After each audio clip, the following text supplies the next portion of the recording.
hear me in the presentation, Brother Igor, please let me know if there's a problem. So we're going to start with a silent prayer to begin. If you would kneel with me.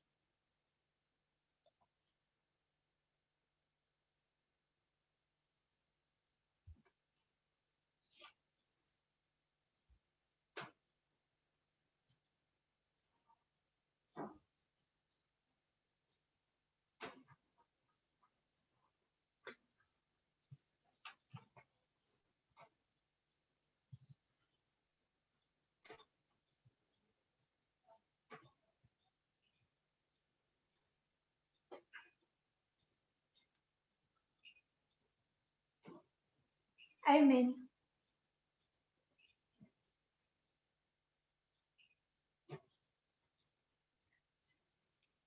Good morning, everyone.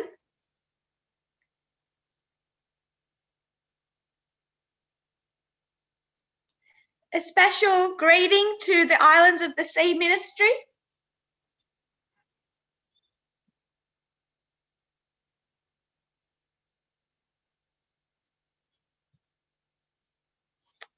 We're sorry we can't be there in person.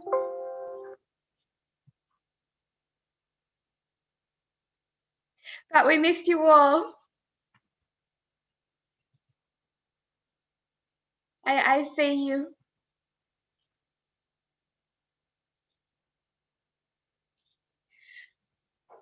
For this camp meeting, some people suggested that I review the series done in Australia here.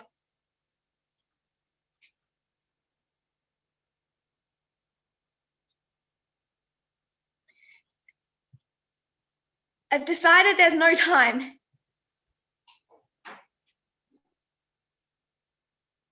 So we won't be reviewing.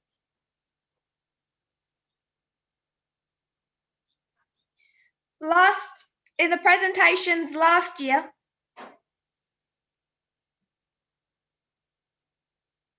we went from country to country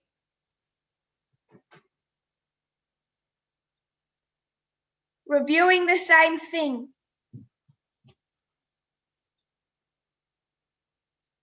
And it got stronger and more specific every time.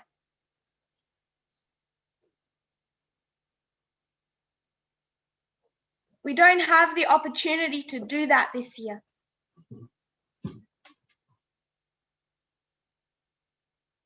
So we're building upon what we cannot review.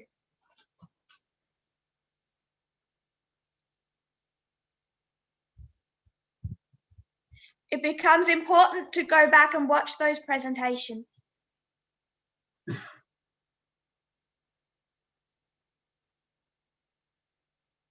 Also,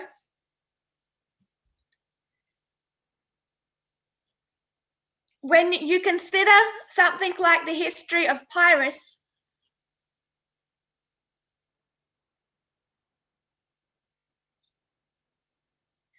I had what I now consider a luxury.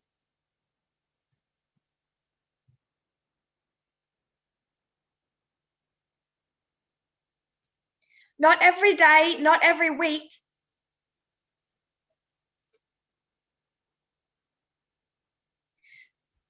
but for about 2 years,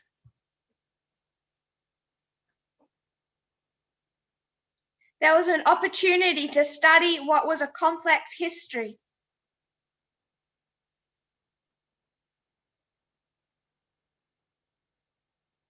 With no further movement responsibilities and no teaching.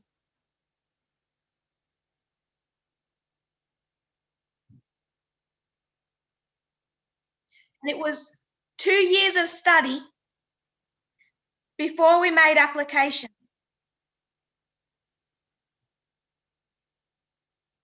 One mistake that is repeatedly made in the movement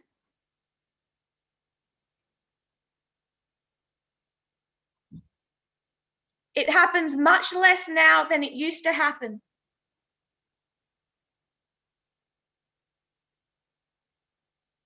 we are much too fast in making application.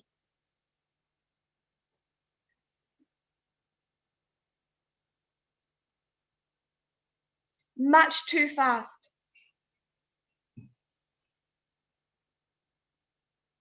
A prime example of that is how we used to understand World War I and World War II.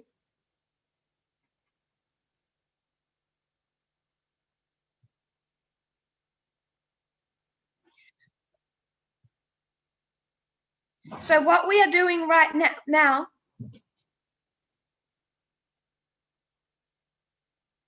is looking at Millerite history.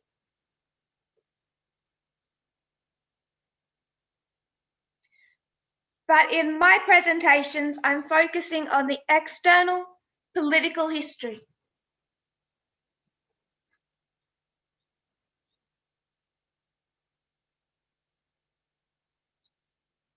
And I'm finding it in many ways as complex as the history of Pyrrhus.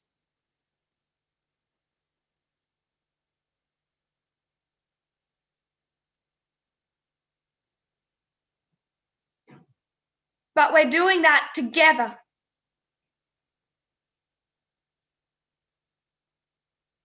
Not separated. So that's why I want to make the point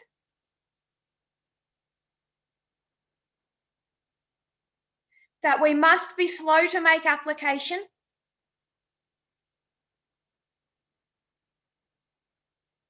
because what we are doing is going through all of that history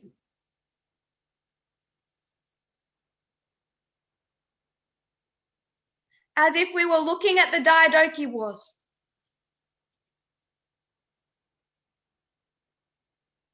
There is noise,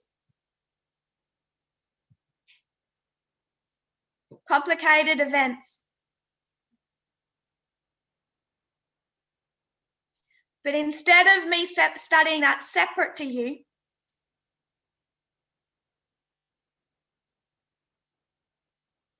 we are studying and developing the prophetic application together.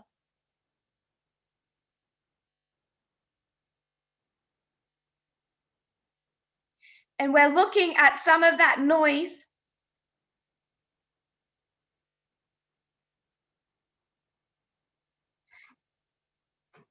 not to make application, but to give context.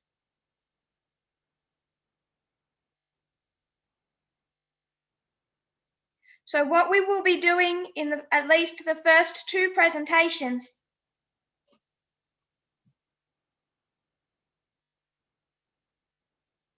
is just look at a lot of external events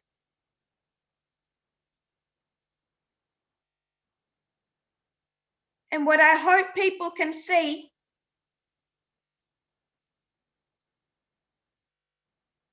is just as you might look at the Diadochi Wars,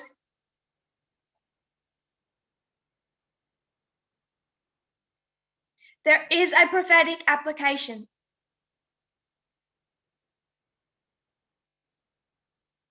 So I want to give an overview of this history.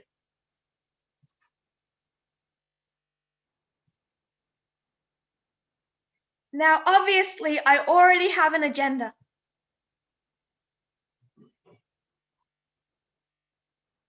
I already have some idea of what we want to get from this.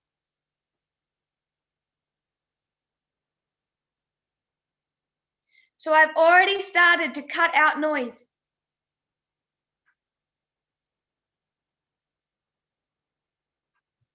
So you might go back and look at that event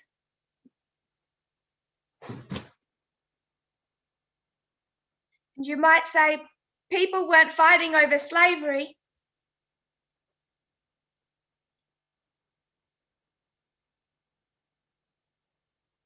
Their main disagreement was about establishing a national bank.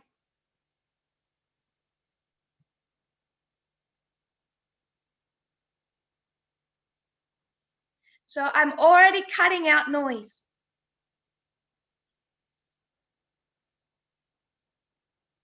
but I'm hoping you can see the picture that's developing.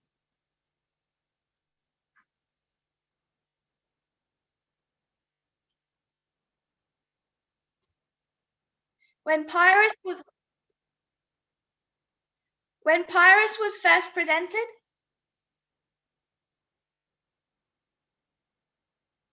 many people struggled.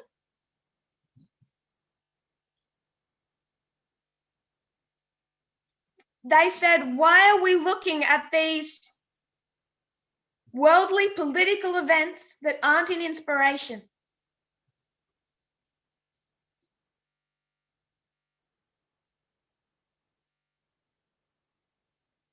I'm hoping we don't make that same mistake now.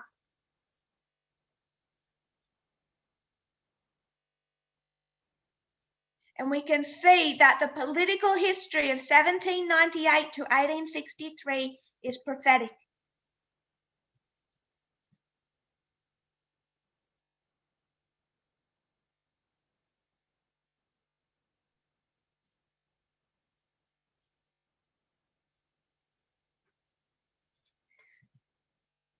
So to repeat myself, in the first couple of presentations, it will be mostly history.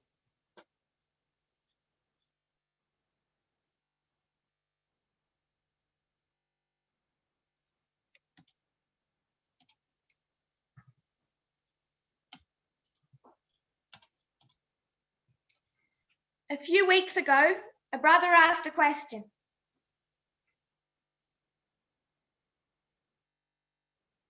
He asked about the political parties in the United States.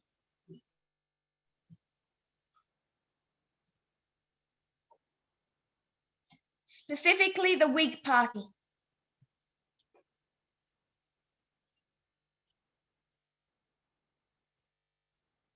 The Whig.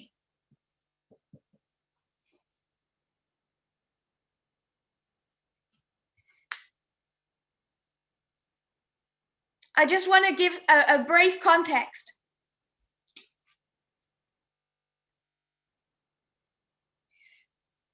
The founders of the United States, writers of the Constitution,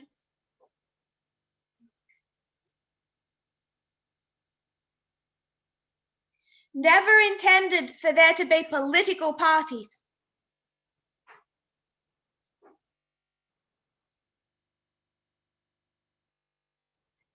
Never intended this polarization.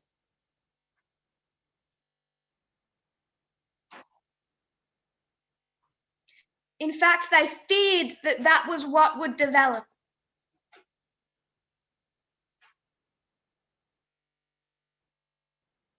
But it inevitably did.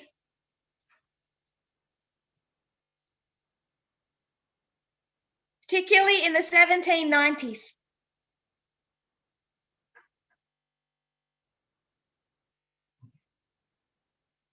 So historians divide this political history into parts.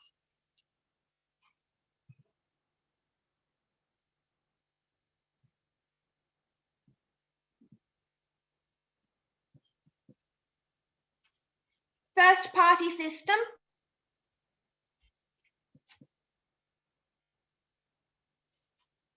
(1792 to 1824).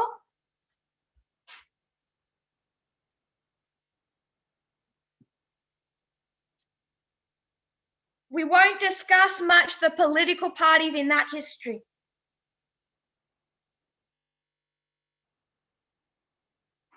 They were still forming this two-party system.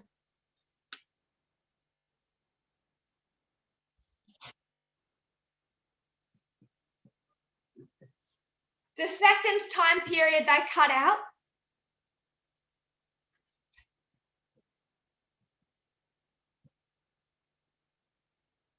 much of what we will discuss is in this time period.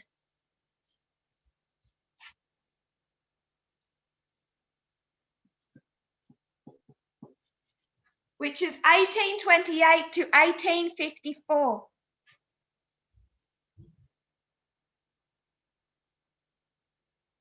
And in this time period,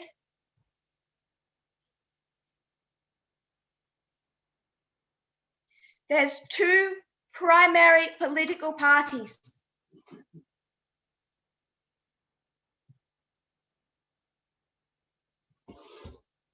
You have the Democrat Party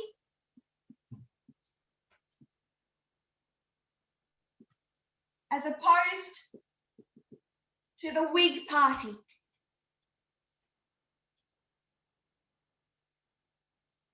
Democrats versus Whigs.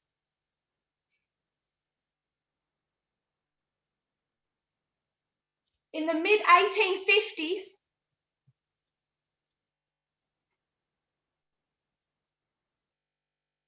that Whig Party is going to collapse.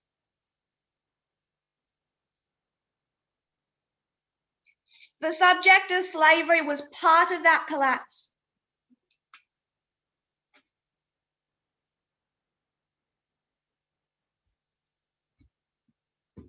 And it largely morphed into the Republican Party.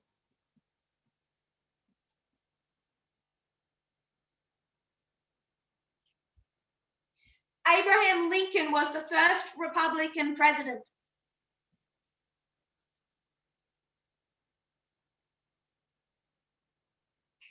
But in his early days, he was a Whig.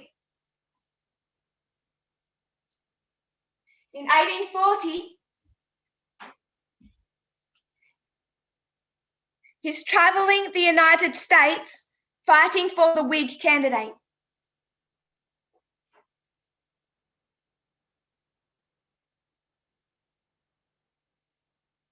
So today there are Democrats and Republicans.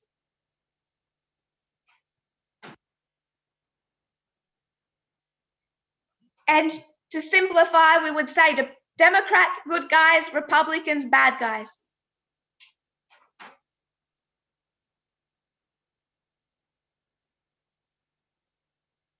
So when we talk about the Whig Party, it's the predecessor of the Republicans.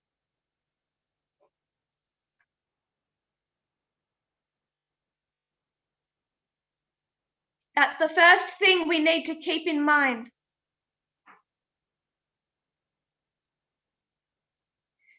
The second thing we cannot forget is that they changed their position on civil rights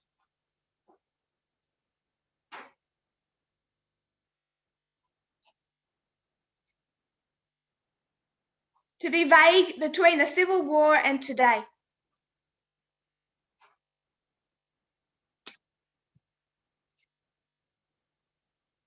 To not be specific, they changed their position between the Civil War and Ronald Reagan.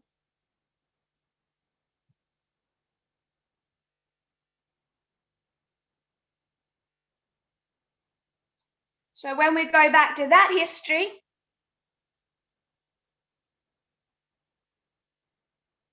Democrats are Southerners.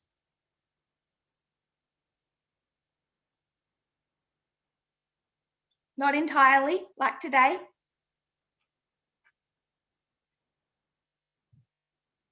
But they represent those kinds of interests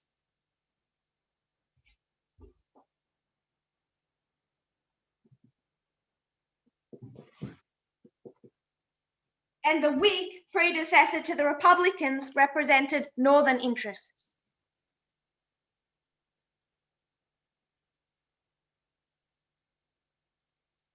So Democrats would be today's Republican Party.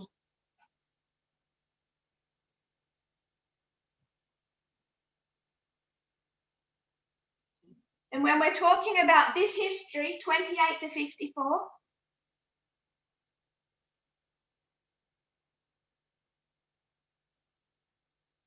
the Whig would be today's Democrat Party.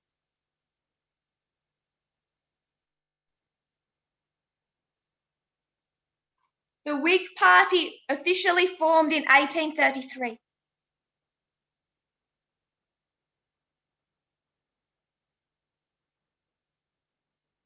We'll discuss more of that history soon.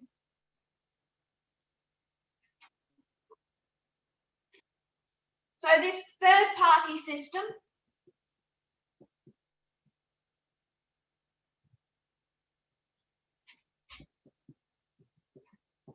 is 1854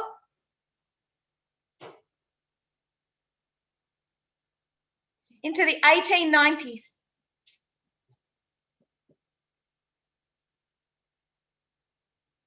That was the forming of the Republican Party.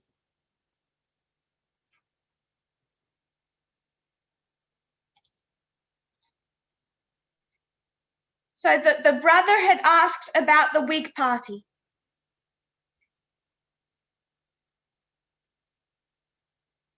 And the man we are going to discuss more than any other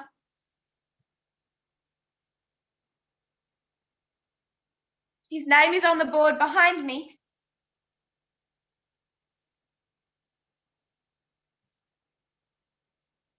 Henry Clay.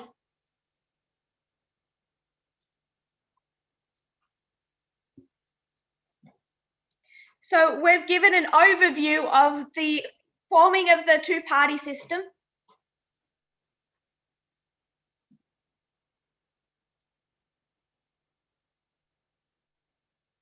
We've cut out a lot of noise.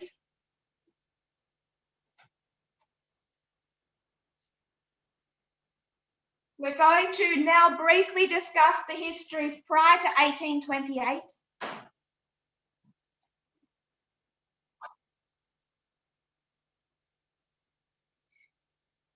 But most of what we will discuss will be 1828 to 1854.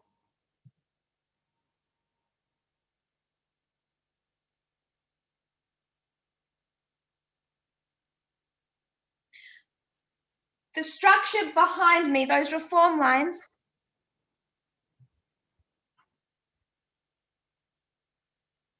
were laid in place in my last Sabbath presentation here 2 weeks ago.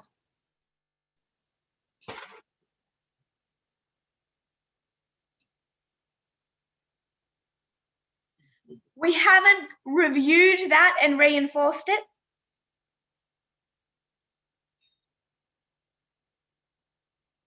So in this camp meeting, we will treat it as fact.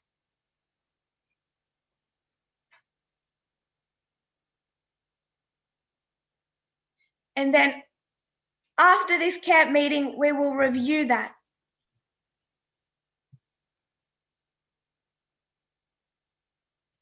So if you can bear with me for these meetings.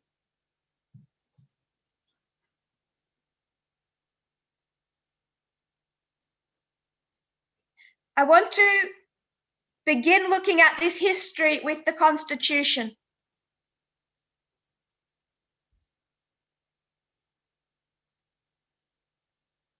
Within the Constitution, it does not name slavery specifically.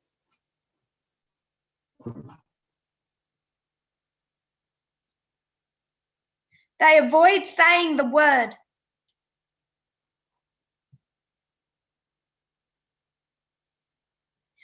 But its existence is implied.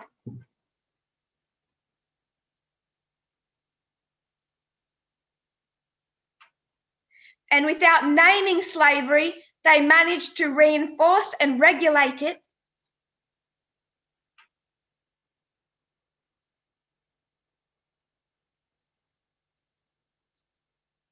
in 3 specific clauses of the Constitution.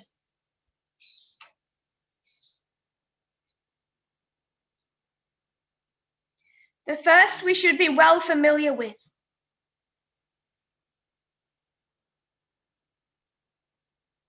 The 3/5 compromise.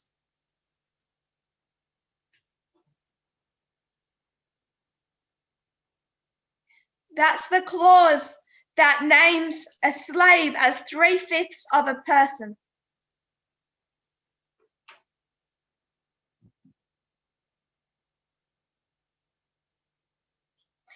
That clause is spoken of perhaps more than any other.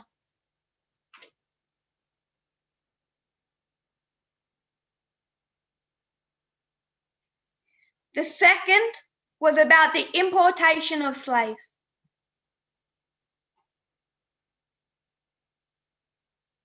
And the third is the Fugitive Slave Law.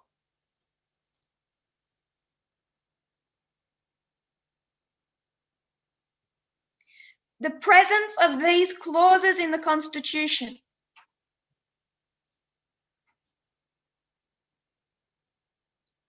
demonstrate the efforts for them to hold together the Union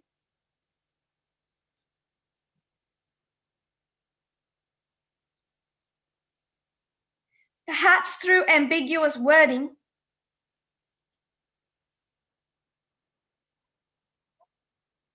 but definitely through compromise.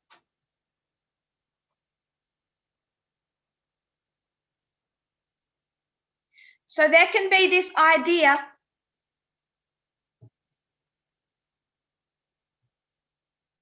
that the Constitution is some type of perfect document.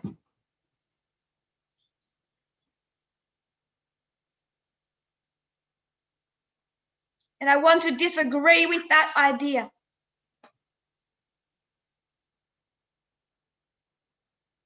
We're going to be looking at a history of compromise.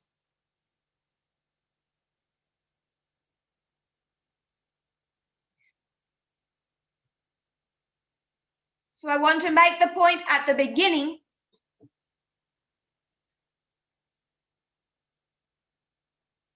the Constitution itself is a compromise document.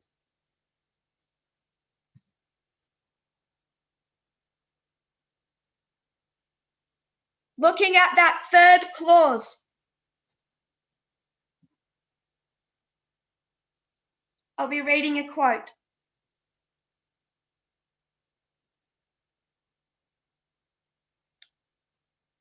No person held to service in one state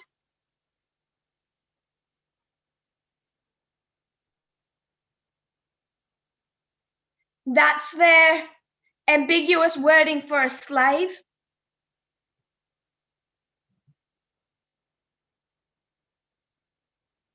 No person held to service in one state under the laws of that state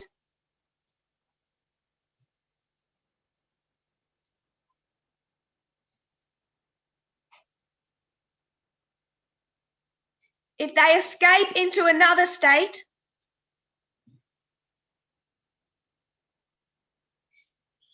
and that state does not have people held to service,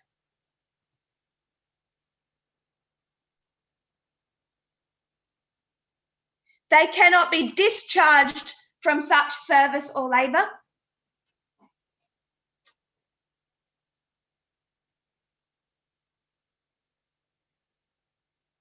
But shall be delivered up on the claim of the party to whom their service is due.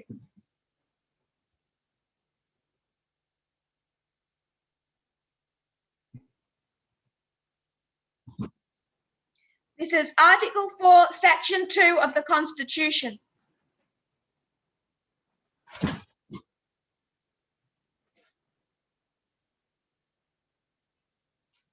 So I want to be clear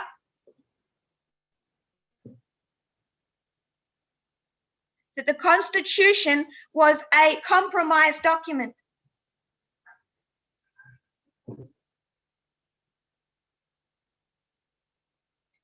And we should all be familiar with the 1850 Compromise.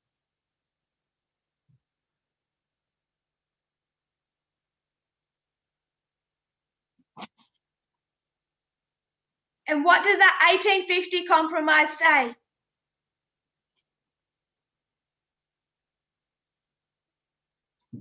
If a slave in a slave state escapes to a free state,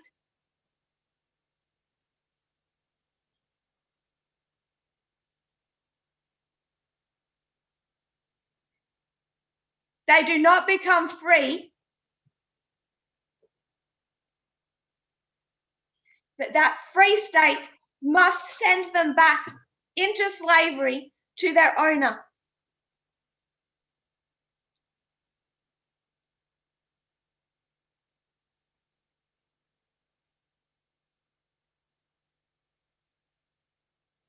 In 1861, when there's this split,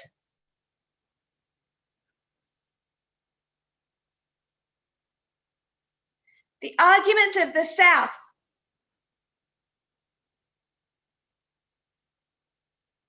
is that you northern states have broken the laws and violated the Constitution.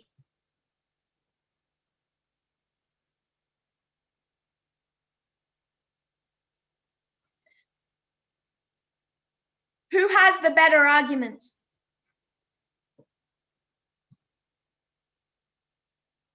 I want to say the South had the better arguments.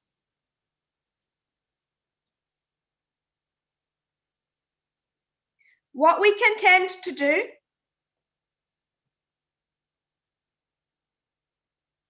and I include myself,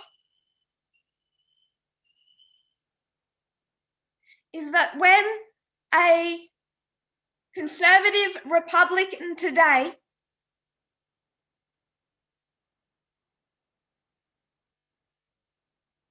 when they make the argument that the founding fathers intended a Protestant country,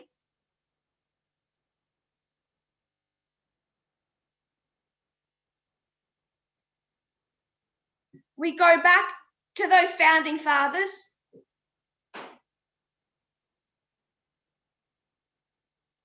and we try to prove they never intended a Protestant America.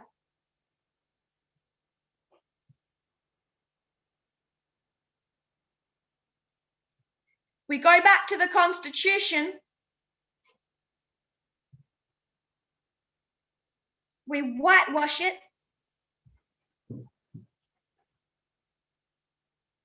and attempt to prove that the North had the better constitutional arguments.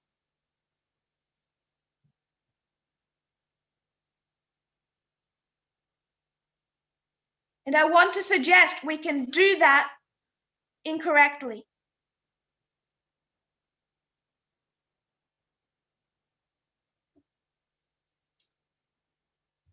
We've already spoken about how the South used inspiration.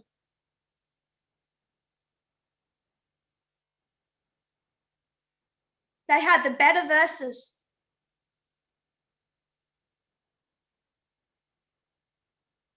But they also had the better laws.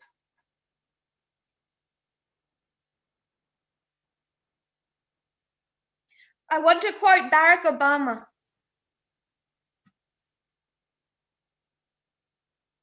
This was at the 2020 Democratic National Convention.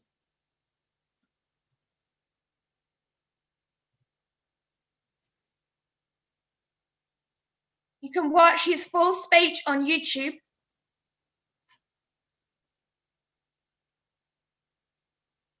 And you'll find this statement in the first minute of that speech.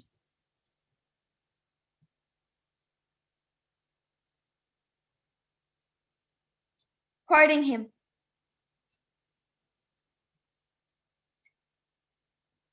I am in Philadelphia where our Constitution was drafted and signed.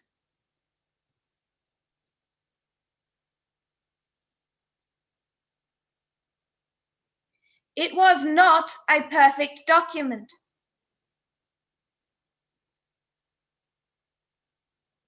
It allowed for the inhumanity of slavery,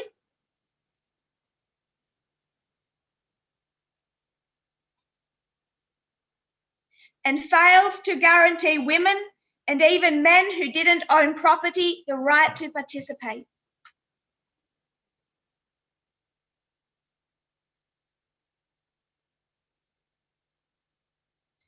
Participate in the political process.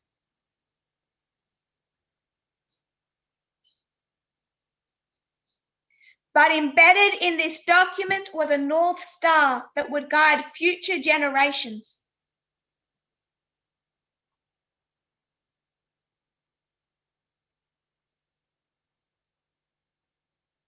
A system of representative government.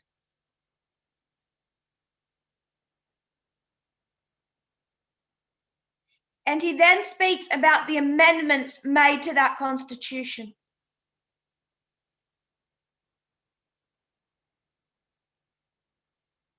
the improvements that were made.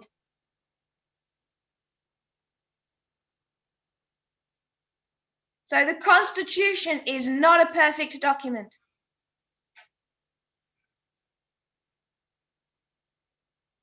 It wasn't when it came to Black people, it wasn't when it came to women.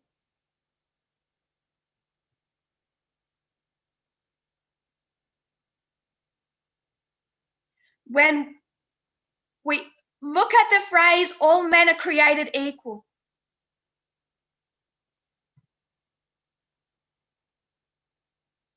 we don't go back into that history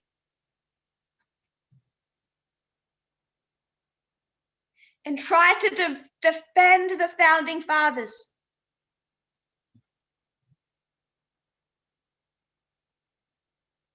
And say that they really intended everyone.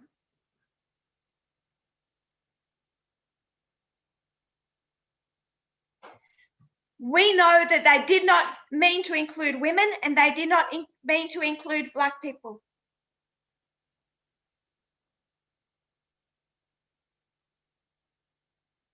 But we use that phrase today regardless of their intent.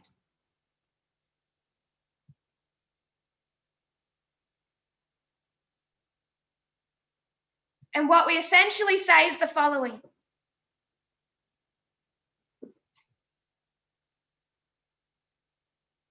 We don't care what they meant.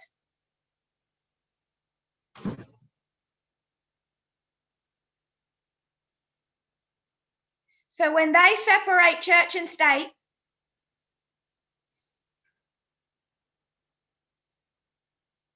should we care what they meant by that?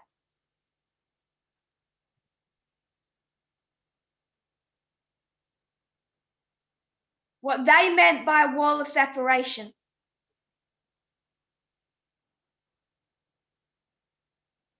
I suggest we don't care.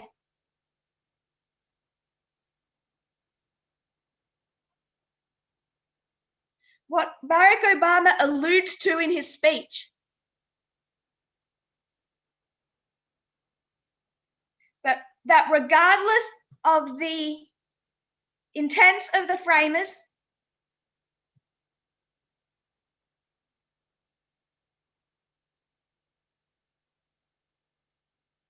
regardless of the exact wording,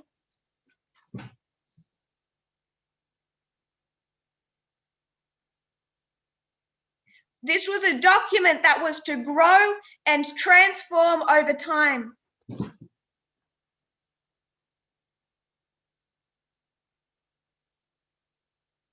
From something very imperfect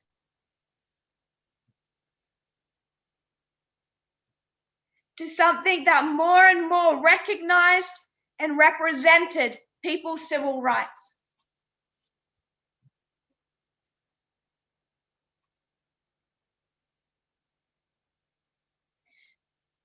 I'll remind you of the study of Acts 27.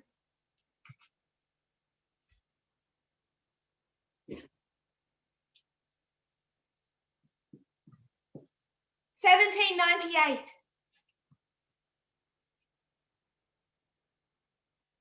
A ship set sail.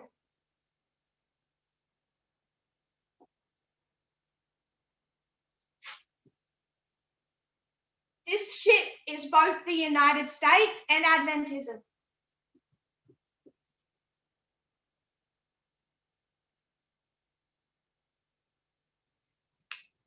Did we have everything together in 1798?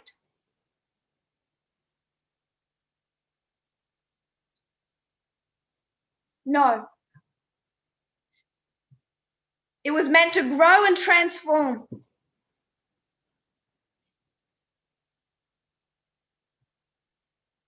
Until we became closer to a true understanding of God's character.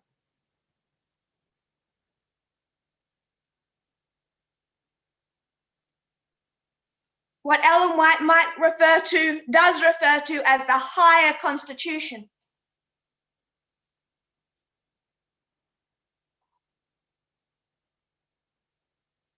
She refers to a higher constitution, which infers a lower constitution.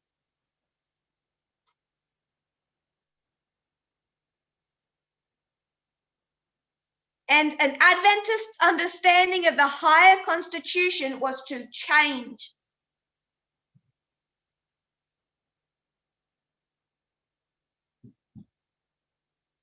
Not once, not twice, but continually.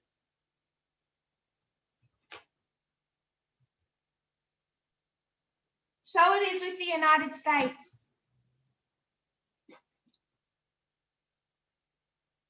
That original flawed document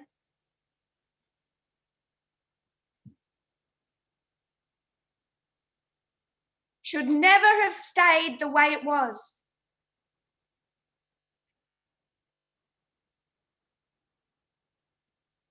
It was written in a time period of darkness.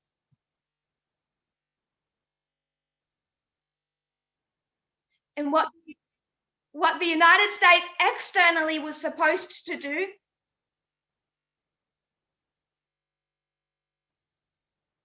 was recognize the changes that were to be made to that constitution.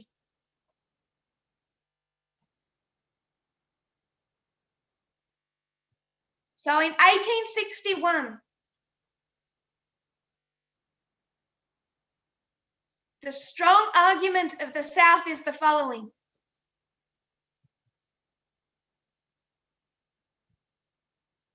It is written in the lower constitution,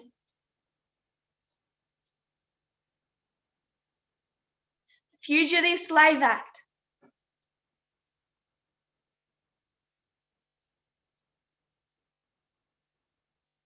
in 1850, they're just trying to reinforce the Constitution and the rule of law.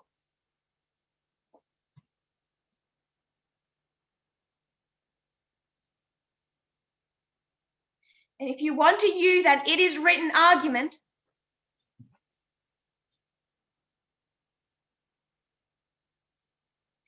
and I mean an incorrect it is written argument,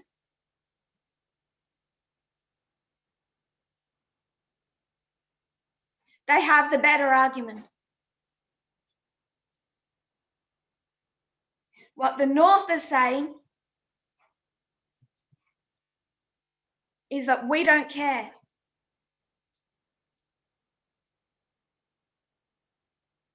Because this document is designed to transform over time.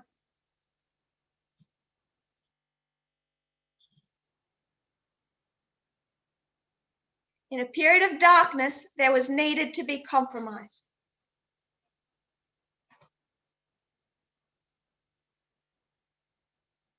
But now there's a requirement placed on the United States.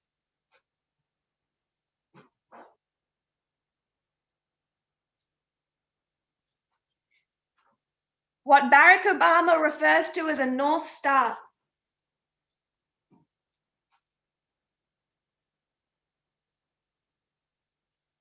was what was the spirit of this document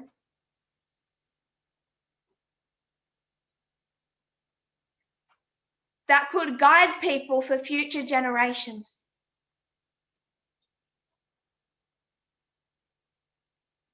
That light could guide them from then well through now.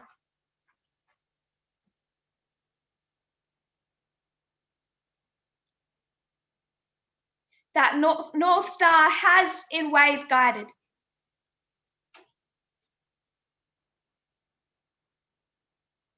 But the exact wording in the Constitution has had to change.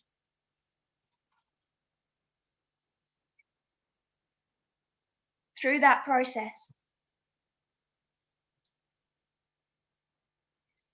So we've discussed for a year now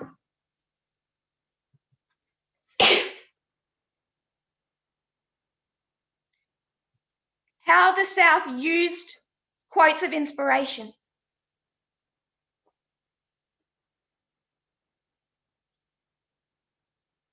In this literal to literal fashion.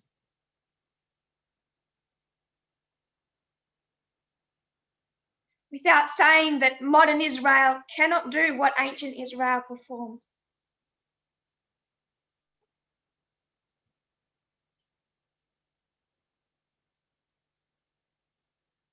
genocide and slavery. But we need to see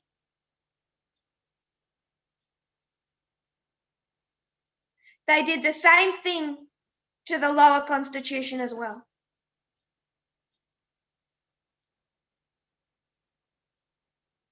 Literal to literal. And what the North wanted to do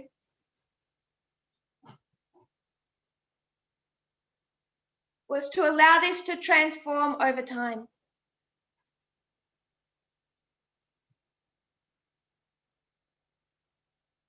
Away from compromise.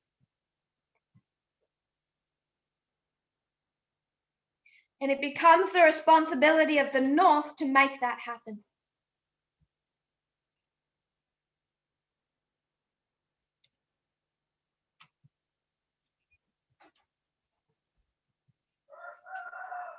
So 1798, this ship set sail.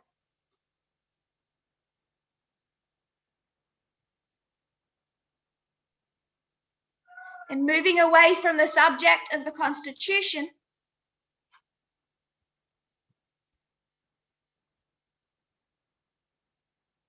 we're going to focus most of these studies around one man.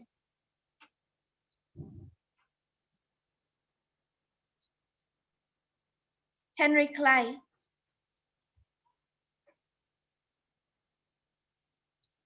I'm going to quote from Wikipedia.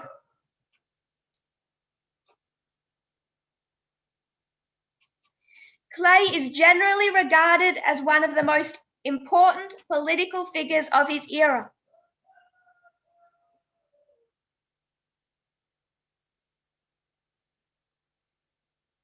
Most historians and political scientists consider Clay to be one of the most influential Speakers of the House in US history.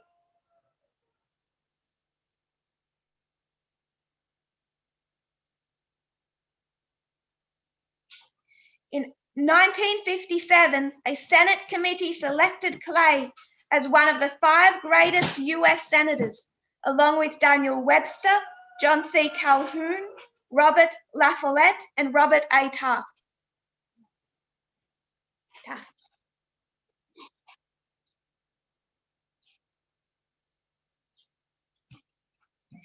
A 1986 survey of historians ranked Clay as the greatest senator in US history.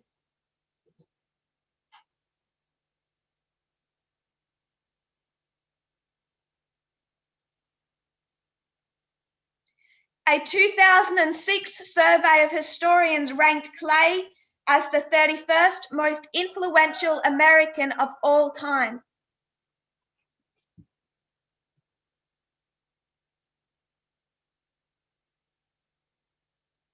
Remarkable when you remember there have been 45 presidents.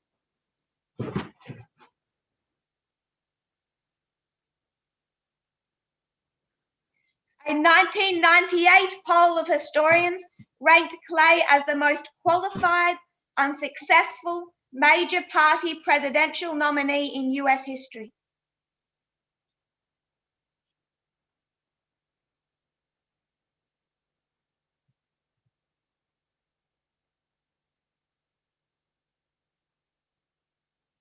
In 2015, political scientist Michael J. Miller and historian Ken Owen ranked Clay as one of the 4 most influential American politicians who never served as president.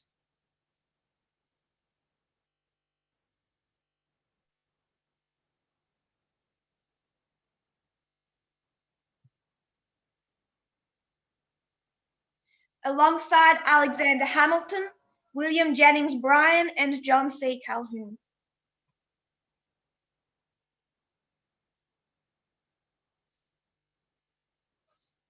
Noting Clay's influence over the United States in the last 30 years of his life, biographer James Clotter writes that perhaps prosperity should no longer call it the Jacksonian era and instead term it the Clay era.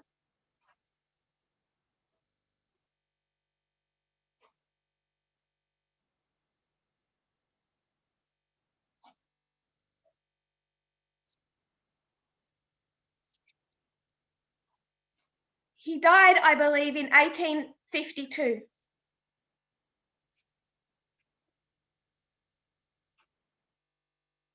So that 30 years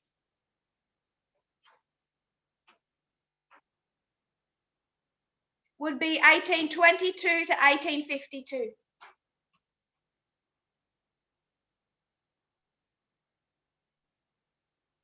Prior to looking at this history, I had never heard of him.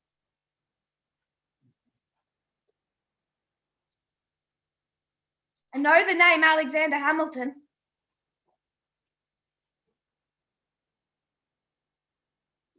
The names of William Jennings Bryan and John C. Calhoun are familiar.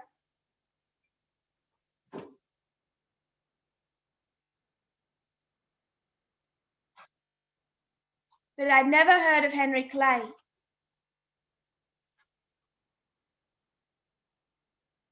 This 30-year time period, portions of that is known as the Jacksonian era.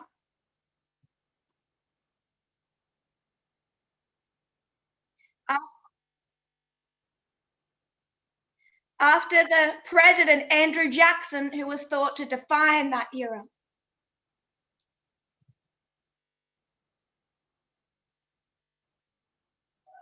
And what his biographer argues is that it should be called the Clay era.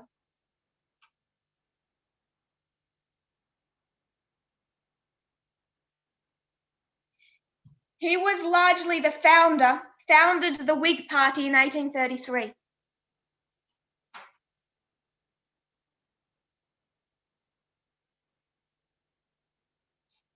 He formed that party.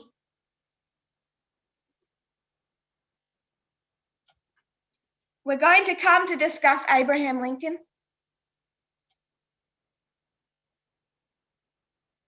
But Lincoln professed to his friends in 1861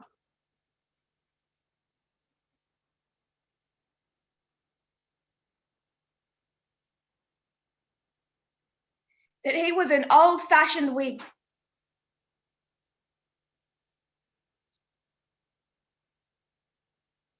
Quoting him, a disciple of Henry Clay. Henry Clay was Abraham Lincoln's role model.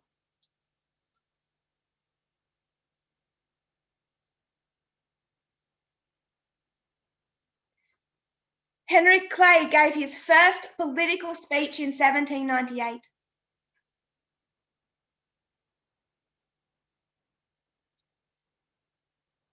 I believe he would have been about 22 years old.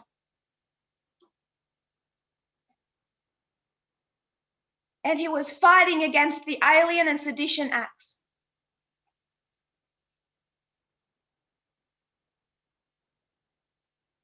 Which we have discussed before.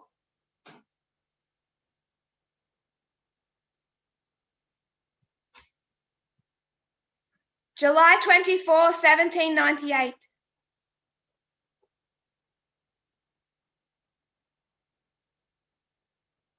He gave a meeting or spoke at a gathering in Kentucky.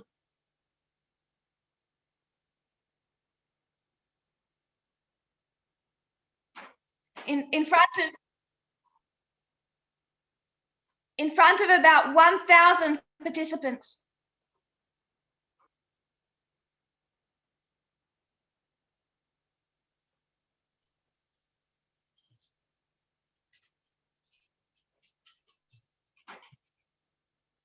He spoke alongside a revolutionary colonel.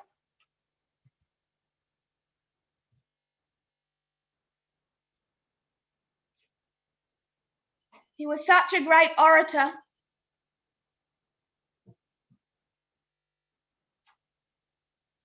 that the crowd carried them away on their shoulders.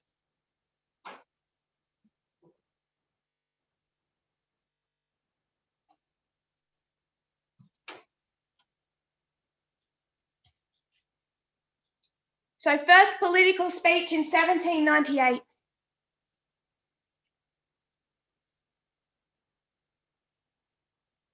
Look him up on the internet. And he has a nickname.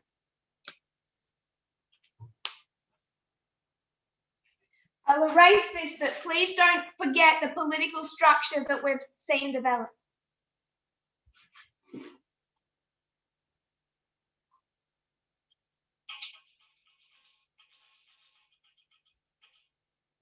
He was known in his own day through today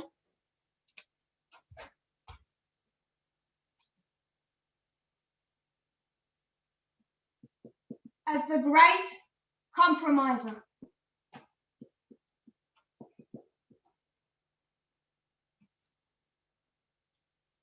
It was meant as a compliment.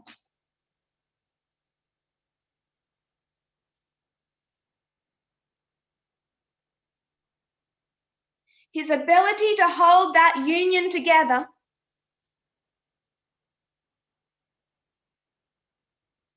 led many people to argue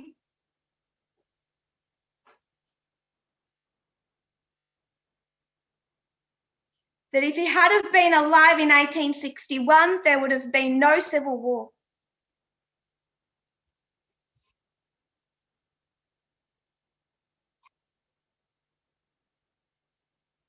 Others argue quite strongly that he's responsible for it.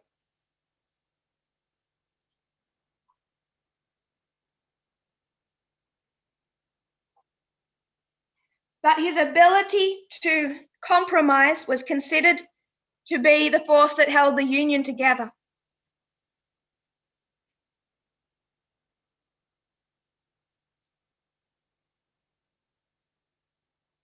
You've already heard the name John C. Calhoun.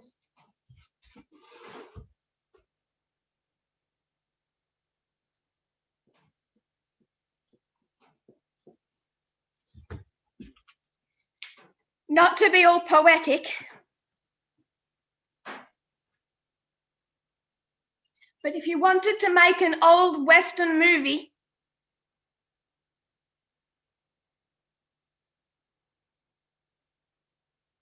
and you needed a bad guy,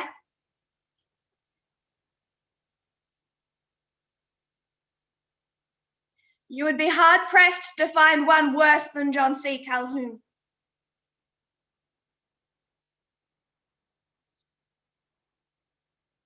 There will be no attempt in these presentations to say anything positive about him.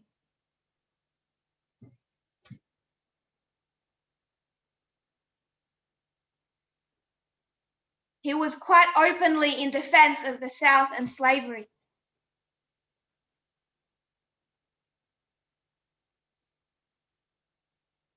Before Andrew Jackson died,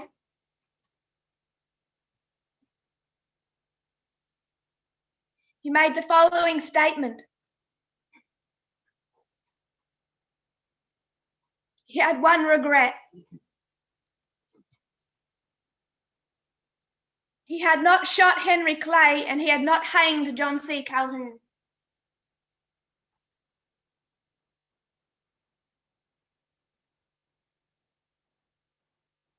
So he wasn't fond of either of them.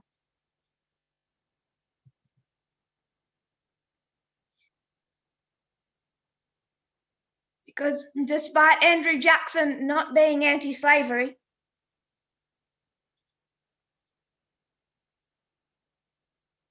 John C. Calhoun was militant in his defense of the institution.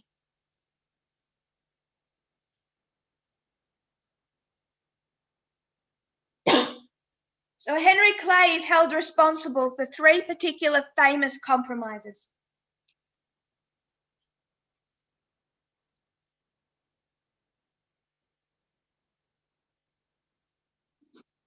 We said we were going to focus on this time period.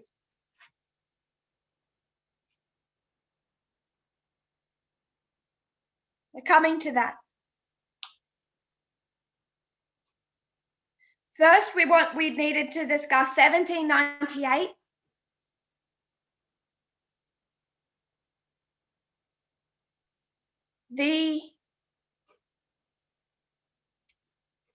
The Constitution, the responsibility of the United States to transform the written words of the Constitution,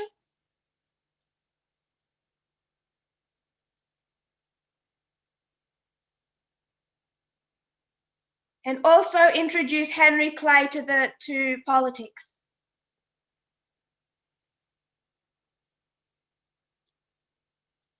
So we've discussed 1798.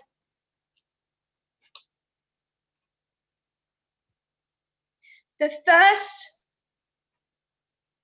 of the three key compromises attributed to Henry Clay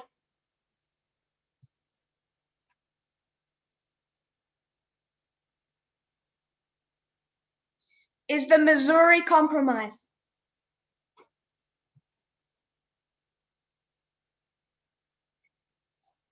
From the beginning, there was this tension between slave and free states.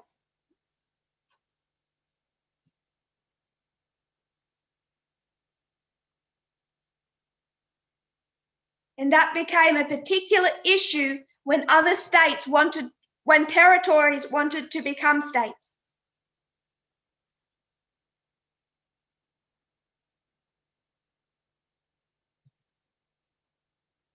And a crisis developed when Missouri Territory applied for statehood.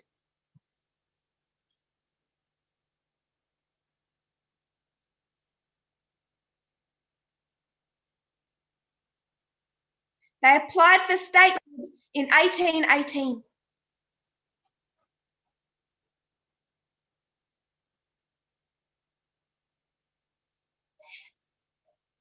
And predominantly, they wanted to enter as a slave state.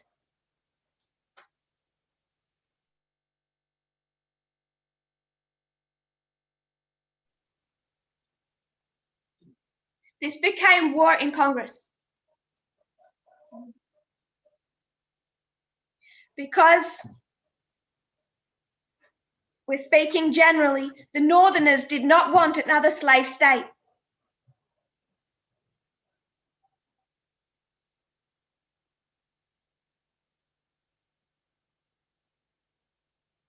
So the House was controlled slightly by the North.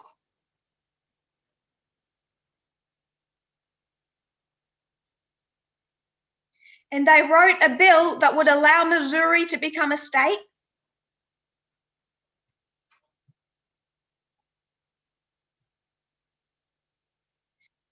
But they included a clause that would have gradually ended slavery in the state.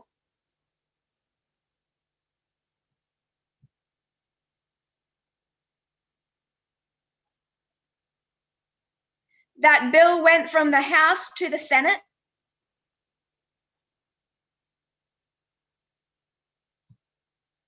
The Senate was balanced between North and South.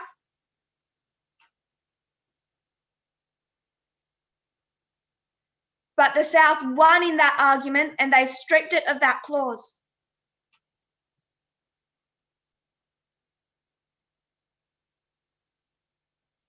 At which time the North removed all support for the bill.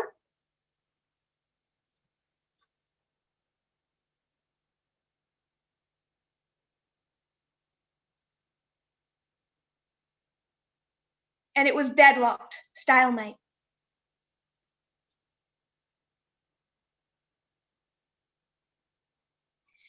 In 1819,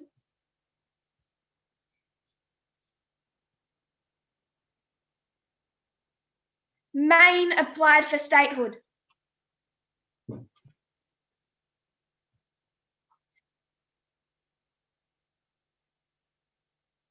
So to simplify that process,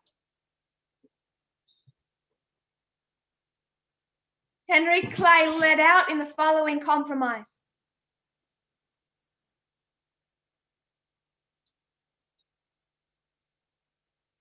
We'll keep the balance.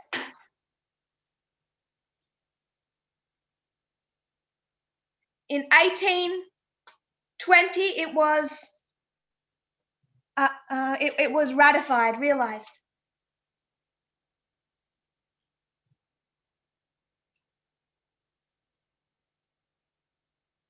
Maine becomes a free state.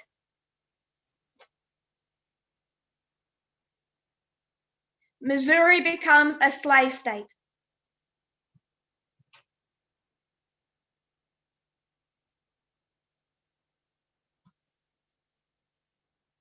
So they would allow Missouri as a slave state as long as Maine could join as a free state.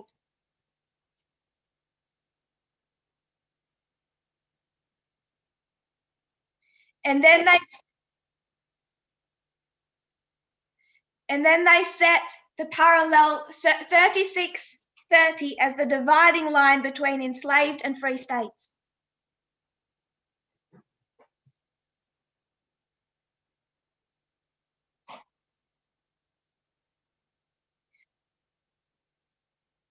So if you've heard of that imaginary line through America,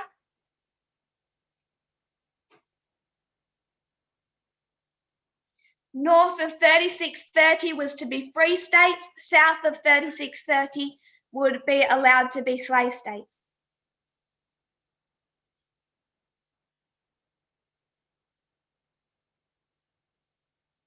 That was part of the compromise of the Missouri Compromise.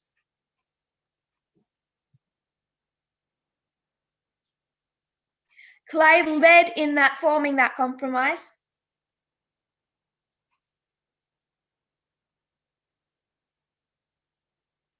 He said it had avoided catastrophe.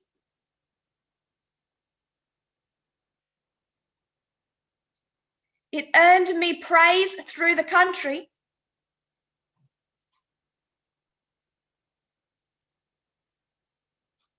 As a compromiser.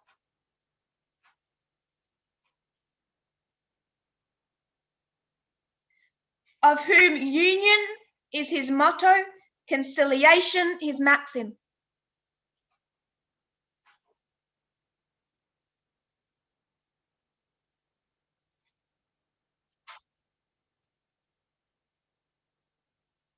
So when people call him the great compromiser, they mean to praise him.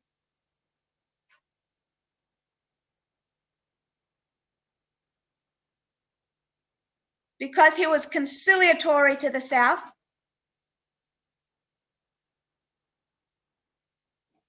And he held together the Union.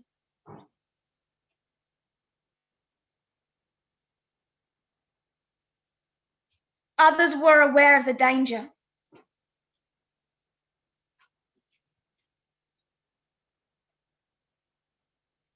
Thomas Jefferson wrote to a friend of his in 1820.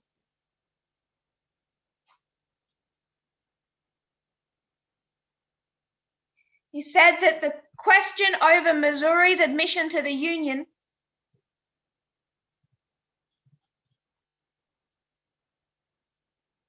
was like a fire bell in the night.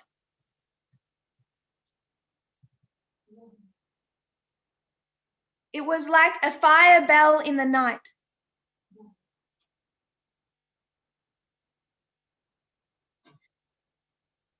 So what he means by that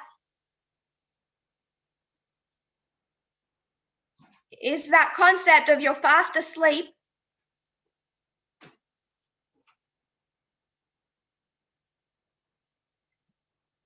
and you're jolted to being awake with that that cry of fire.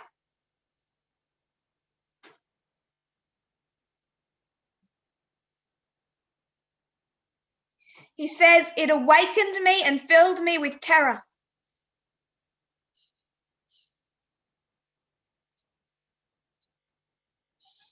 I considered it at once as the death knell of the Union.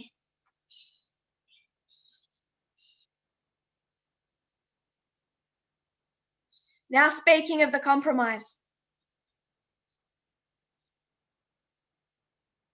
It is hushed for the moment.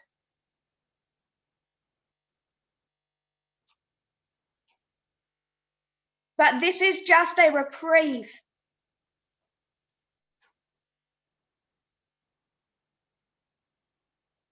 It is not the final sentence.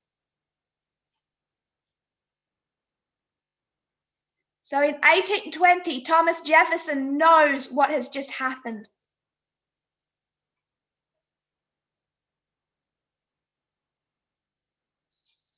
the war developing between the forces for slavery and the forces against slavery.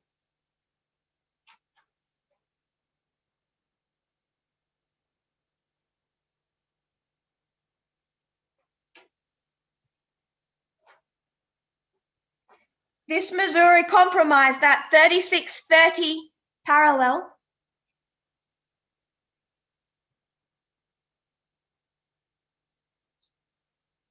was violated and repealed in the 1850s.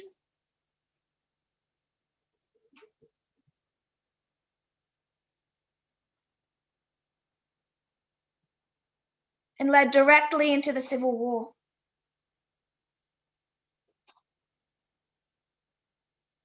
But remember, Henry Clay is a Whig, formed it.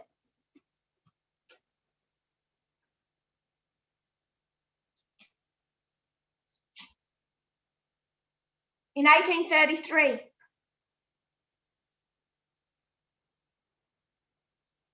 the Whig Party became the Republican.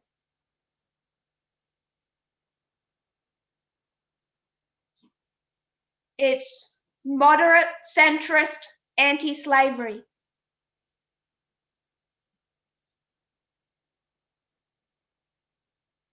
Today's parallel would be the Democrat Party.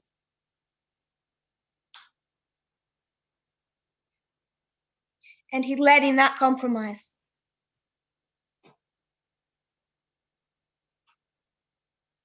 We're about out of time.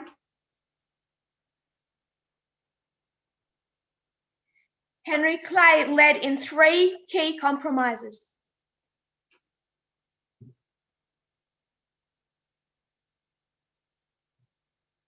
We've discussed the first. Tomorrow we will come back and discuss the second and the third.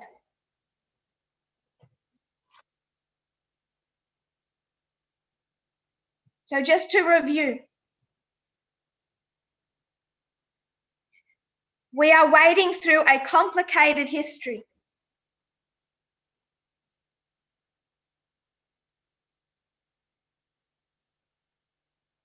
For that reason, some people may disagree with the emphasis I place on certain events.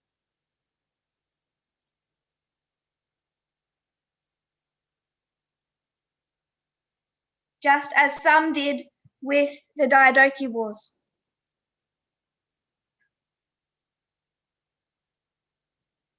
But I'm hoping that they see the evidence of that underlying structure.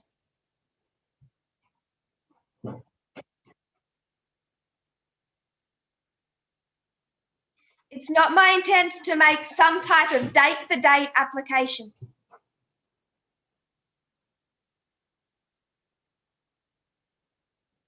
But to first see in their history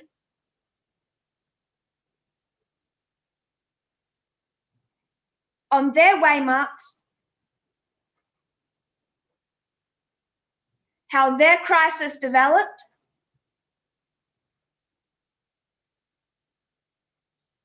and who bears responsibility. 1798. You have a constitution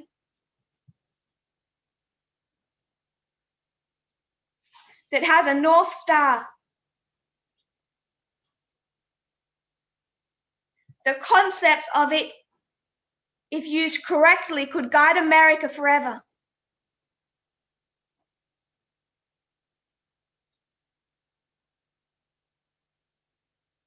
But the argument is, how readest thou?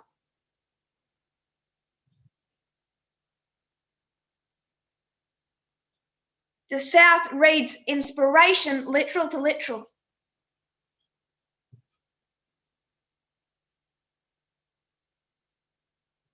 The South and many Northerners read the Constitution literal to literal.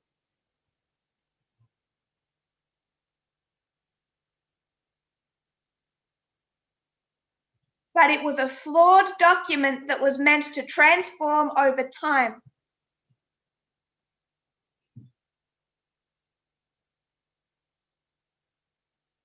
We're focusing on Henry Clay.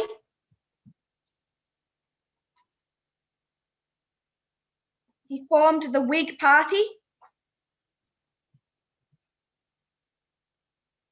And we will be mostly talking about the Whig Party versus the Democrat Party.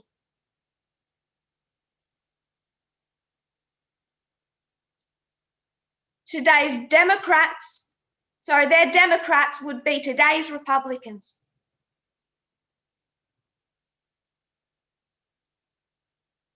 The Whig and then their Republican Party would be today's Democrats.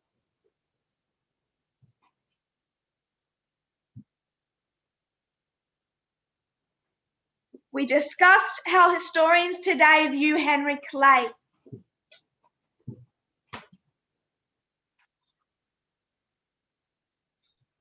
How he guided the political events in America to such a degree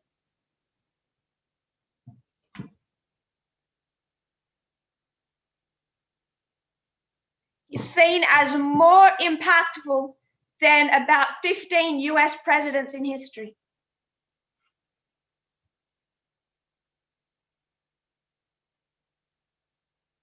We traced his beginning in 1798.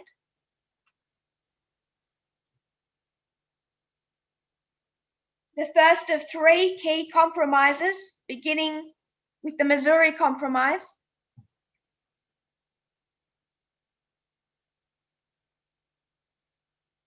That becomes an issue in 1818.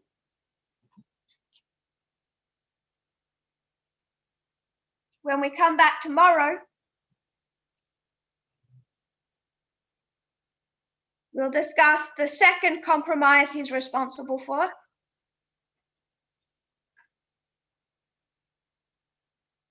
That was a compromise tariff of 1833.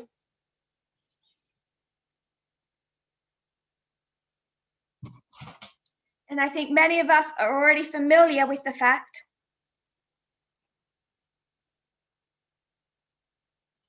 that he's responsible largely for the Compromise of 1850.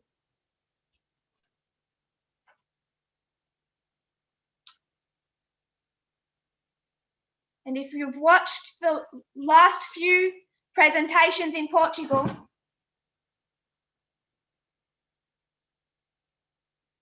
he was the Whig presidential candidate in 1844.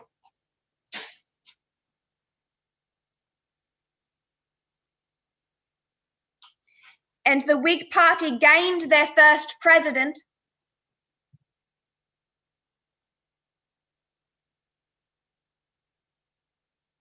in 1840. 1840 being a transformative election in US history.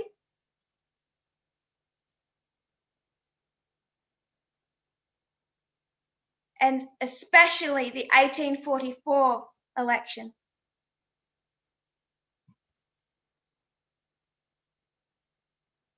Changed the course of US history.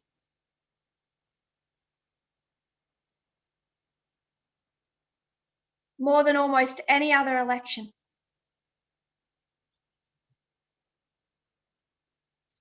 So I hope you can see that he's an important person to focus on and understand.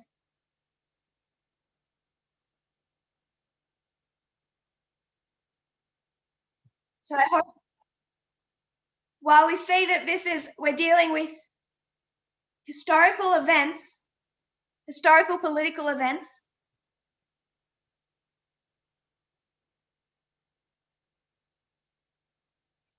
they're prophetically significant for us today.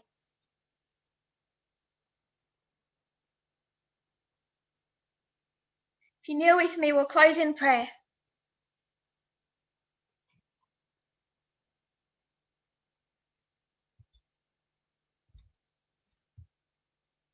Dear Father in heaven,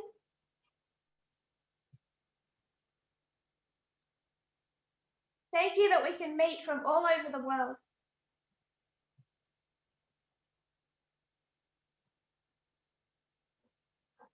We think especially of our sisters and brothers in Fiji,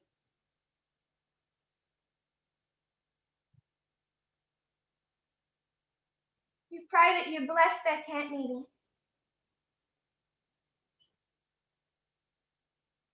That there might be a resolution to any technical issues.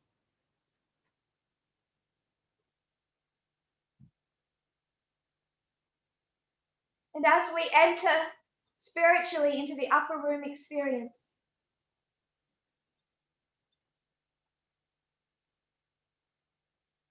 they might feel that among themselves.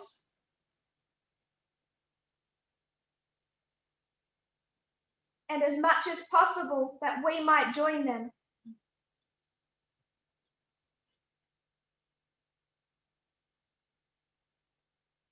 Though from a distance,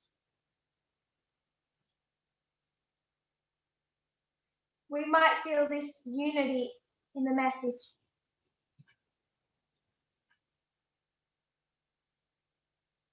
We pray for your continued guiding.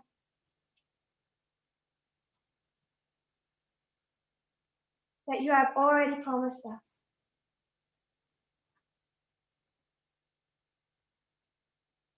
We pray in Jesus' name, amen.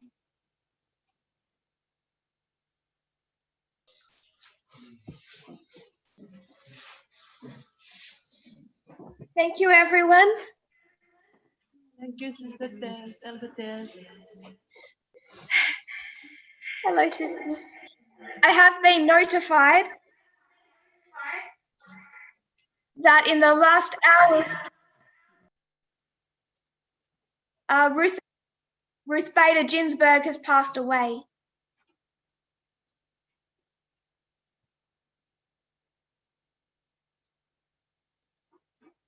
I hope that some of us are familiar with the impact she has had on the Supreme Court.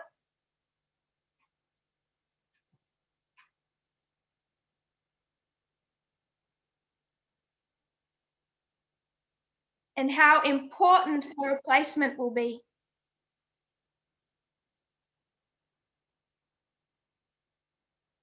And challenging for both sides of the political spectrum.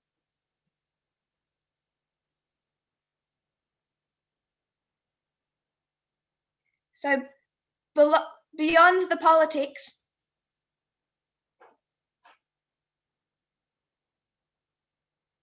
she represented something quite significant. And while she never lived to see the history of after the Sunday Law,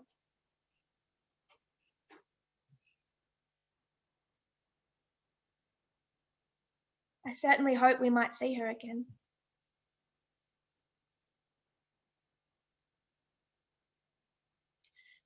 I will pass you over to the ministry because I believe the camp meeting period has come to an end.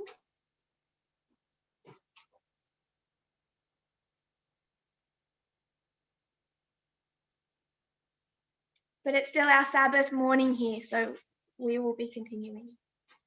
God bless you all.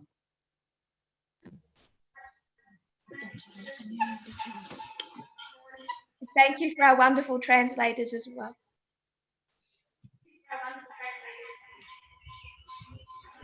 Naka.